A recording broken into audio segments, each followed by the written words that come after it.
আমার ঈদটা কেমন কাটলো আপনাদের সাথে শেয়ার করা যায়। আসসালামু আলাইকুম, সবাইকে ঈদ মোবারক। তো আমি সকালে ঘুম থেকে উঠে পড়লাম, এরপরে উঠে দেখি আম্মু সেমাই রান্না করেছে, তো আমি খেয়ে নিলাম। আমি সকালে মেহেদি পড়েছিলাম, কারণ সবাইকে পড়াতে যেয়ে নিজে পড়ারই কোনো সময় পাইনি। মেহেদি পরে ঘুমিয়ে পড়েছিলাম। এরপরে বিকালে উঠে একটু বাইরে বের হব, তাই আমার ড্রেস এবং জুয়েলারিগুলো আমি বের করে নিচ্ছিলাম। তো আমি এই চুড়িটা বানিয়েছিলাম, এটা আমার নিজের মেক করা চুড়ি। আমি রেডি হয়ে নিলাম, এরপরে আমি বাহিরে চলে আসলাম। তো আমি আসছিলাম রুফ রয়্যাল রেস্টুরেন্টে।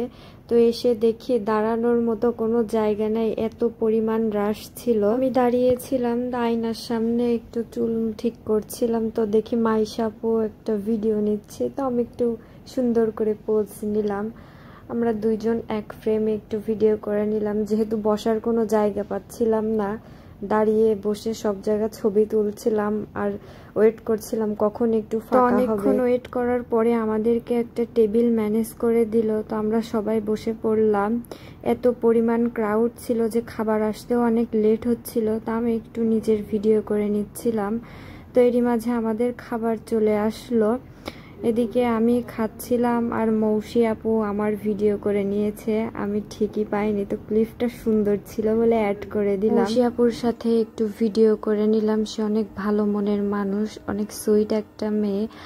অল্প দিনেই তার সাথে আমার অনেক ভালো বন্ডিং হয়ে গেছে। অনেক ভিড়ের কারণে বাসায় চলে আসছিলাম, তো সুন্দর সুন্দর পিকচার উঠিয়ে নিলাম। সবাই ভালো থাকবেন, সুস্থ থাকবেন। আল্লাহ হাফেজ সবাইকে।